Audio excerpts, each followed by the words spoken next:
Hello there, you beautiful legends, and welcome back to part 2. We've got one incredible feast before us. Honestly, had such an amazing night, and then to go out, find a load of lobsters as well during the day, and to find my biggest lobster of all. Literally, this one comes in at about 104 mil. Absolute over the moon with this guy, really am. Literally biggest lobster I have caught by hand to date, by about 3 mil. The last one, my best one, was 101 mil. But yeah, even this little lady here, they have been dispatched as well, just so you're aware. I've used the freezer method to dispatch them, so they've been in the freezer for about an hour. And that basically just shuts them all down, and then they go into coma, essentially die. But yeah, we've got some lovely scallops. We've got our lovely Plaice here. Plaice was dispatched at the scene, so to speak, when I caught it. Lobsters and the scallops I've kept alive in a bucket with an aerator with some fresh seawater. So yeah, what we're going to do is we're going to make a little bit of a Mediterranean style dish and a bit of a risotto as well. I'm going to do a little bit of a Mediterranean style salad with the scallops, and with a lobster I'm going to make a risotto. I'm going to use most of the meat from the little one and the claws, basically run that through the risotto, and then I'm going to have the bigger lobster. I'm going to have a sort of an oven baked half tail each, and the claws possibly separate as well if I can break and peel them out. With the Plaice, I'm going to just fillet that off, and we'll sort of show you a few steps as well, and a few tips and tricks on how to chop the scallops, deal with the lobsters, and fillet your Plaice. But yeah, some hopefully fresh oven baked Plaice, nice little Mediterranean style scallop salad, and we're going to have a nice lobster risotto as well. Should be a good one. Thank you for joining me, and let's get cooking. Right there folks, hopefully I'm going to show you how to chop this scallop. So all you need is one knife. In the side of the scallop here there's a little opening, and exactly the same on the other side as well. We just take our knife. Hopefully this one will go fairly well. If we can't go in one side, we'll try going in the other. No. Knife out. Not really the right type of knife, unfortunately, for this. You can get specific shocking knives. Yeah, we'll try our best to make this work. But carefully wiggle your way through. What we're trying to do is get to the point where we sever the inductor muscle. And a little tip, just angle the blade, point it up towards the top of the shell, and then hopefully cut across, pull out. And if we've done it and haven't butchered it too badly, there we go. One shot scallop, and that's exactly how you open the shell. So this here, this white bit down here, this is the inductor muscle, and this is the bit that we'll eat. This is the roe. This is actually part of its sort of reproductive organ. You can eat it. And then you've got all the stomach contents and stuff behind. This is the skirt, or the frill, as it's called. And this is where, I don't know if the camera will pick it up very well, there's loads of little black dots all the way around the edge, and these are basically its eyes. It has around 100 of them. But yep, simple as that. That's how we shock our scallop. All we're going to do is then scrape the skirt off, remove the top piece, scrape back across the skirt, just careful with the knife, just like so. Make a big mess everywhere now. Literally, we're going to go in, and hopefully in one, if I can get hold of it, it's quite slippery, is essentially pull the skirt and the stomach off and up and over, and that will all come off in one go. Then what we're going to do is get yourself a spoon, go in on the underside, around, down the back, and you should be able to take off our scallop meat. You can remove this bit as well, but it's a little bit grisly, so I normally wouldn't take that off. But yeah, that's it. One lovely bit of scallop meat to go with the rest of our scallops. Delicious. Alright there guys, onto the Plaice now just to prepare it. So what I've done, get yourself a really sharp filleting knife, just carefully score. There's a lateral line that flows right the way down. So what we're going to do is we've just followed it down until we get to, if you can hear it, basically the bones at the bottom. All we want to do then is just carefully score along, following the natural bone structure of the Plaice. Going to nick off the tail bit just there. Go in underneath it, hopefully.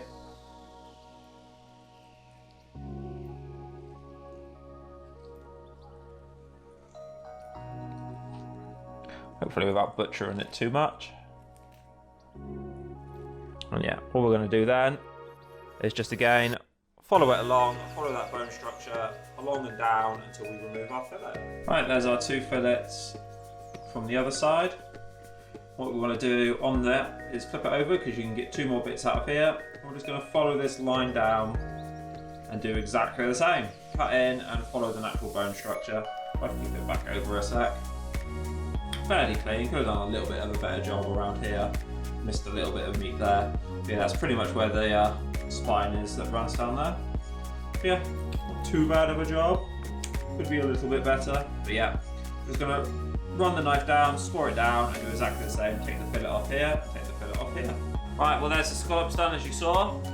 Our Plaice is now being filleted. Probably could have done a little bit better on the knife work. It's been a while since I've done a flatfish. So all I'm gonna do now in the meantime is I've got myself some rainbow tomatoes, got some coriander and some parsley. A little bit of balsamic vinegar, a little bit of olive oil. We're going to make a very sort of simple Mediterranean sort of style salad. Just going to dice up the herbs, chop up roughly the tomatoes, a little bit of olive oil, a little bit of balsamic vinegar, some salt and pepper, and just let that sit and rest, and that'll be absolutely delicious with our scallops. Right, so there's our very simple Mediterranean sort of style salad done. I've also added in a little bit of crushed garlic and crushed ginger as well. So now, onto these 2 bad boys. What we're going to do is, with the little one, I'm going to use the lobster meat from the tail and the claws and essentially run that through the risotto. So I'm going to give this one a very quick blanch. Essentially, put it in to the boil for about 2, maybe 3 minutes tops, straight into an ice bath. With the larger lobster, I'm going to part cook the tail and then cook the claws through. Hopefully, if I cook it right, I'm going to pull the claws out. There's a bit of a centerpiece on top. It goes to the plan. But yeah, and then we'll have some grilled lobster tails with that. So I'll get back to you guys in just a second with the risotto. Before I forget as well there folks, we've got our garlic butter prepped. So all that's in there is a little bit of olive oil, half a lemon squeezed. We've got garlic, ginger, and we've saved some of the herbs from earlier from our Mediterranean sort of salad. That's in there as well. Yeah, that's going to be basted over the lobster before it goes into the oven. So I'm going to get started on the risotto now. Quite simple, quite straightforward to do it. You do need to baby it a little bit, but it's really, really easy to be honest with you. Easy thing to do, first prep about 1 litre of vegetable stock. We've also got some white wine that's going to be going in it as well. I like to add my white wine to the risotto to start with. And then vegetable stock, you just ladle it at a time, just adding a little bit of liquid until you get it to the consistency you want essentially. And that's it. Take you through the steps as we do it. There we go folks, we've got 1 small onion, a couple of large bowls of garlic. Just going to turn it down to low, it's quite a hot ring this one. All we want to do now is just basically sweat off the onion and garlic for a couple of minutes. Then we're going to add in our risotto rice.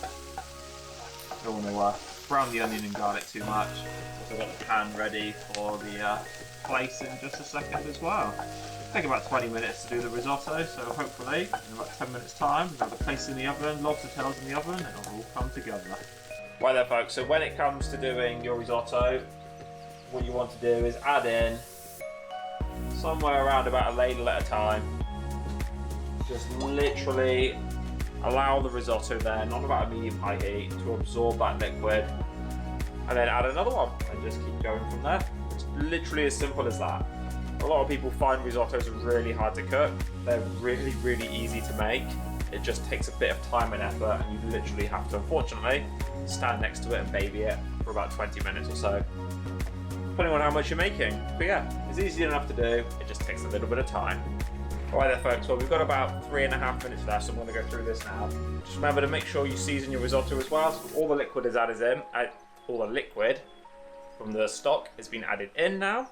We've got a little bit of wine left, so the very first thing I do is add in about a large glass of white wine, then add all my stock, season it, and then just as it's about to finish absorbing the last of the liquid, I add in about another glass of white wine.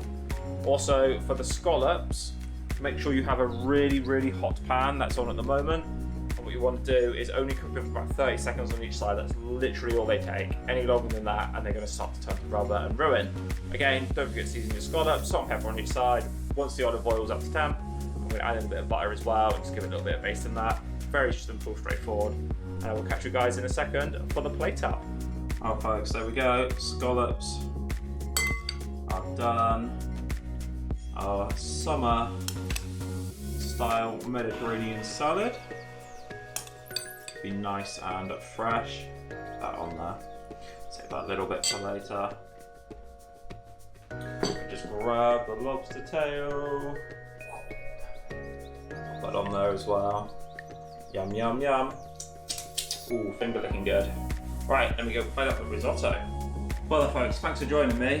Hopefully I've got enough footage for you all to be able to enjoy this sort of second part of the episode. I've had so many camera issues again with it constantly dying. It's been a bit of a pain, so yeah, it's taken a lot longer to do this than it normally would have, just because I've been messing around with the camera, but we finally got there. And I can't wait to tuck in. I'm absolutely starving. To give these lovely scallops a good try before they go cold.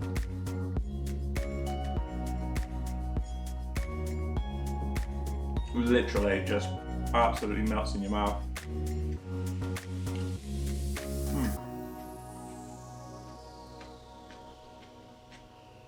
But yeah, just as a quick recap, absolutely phenomenal night.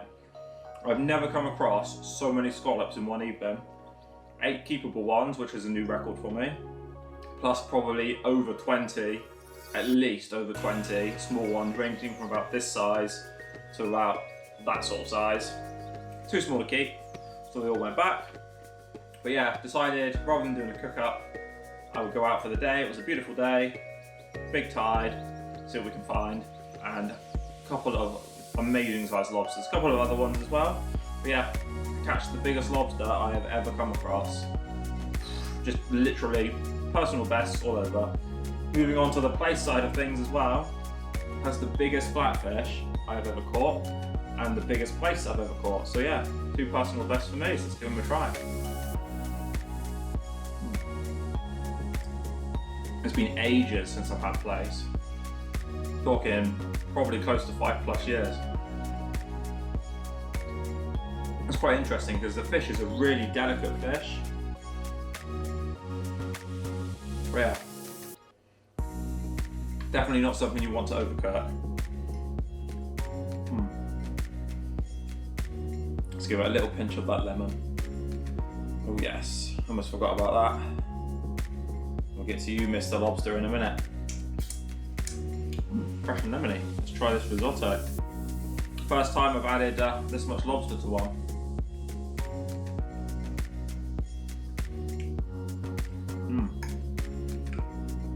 Ooh, nice big chunk.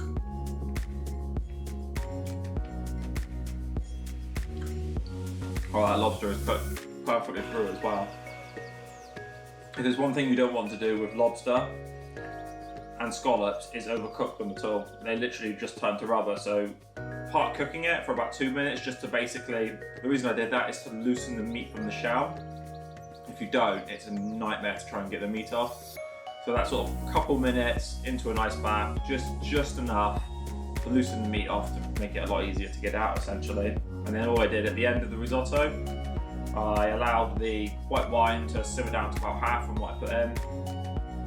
Then all I did was add the lobster meat, add about 250 mils of double cream, and just stir it through, and it'll just basically cook itself. Simple enough and easy. But yeah, I am absolutely starving and I'm tired and it's late, so I'm going to end the episode there, guys. I hope you have enjoyed. Thank you very much for joining me. If you like this sort of content, want to see more, please feel free to hit that like button, click subscribe to get all your future updates from myself, and I will see you guys on the next one. Thank you very much again. Catch you later. Bye for now.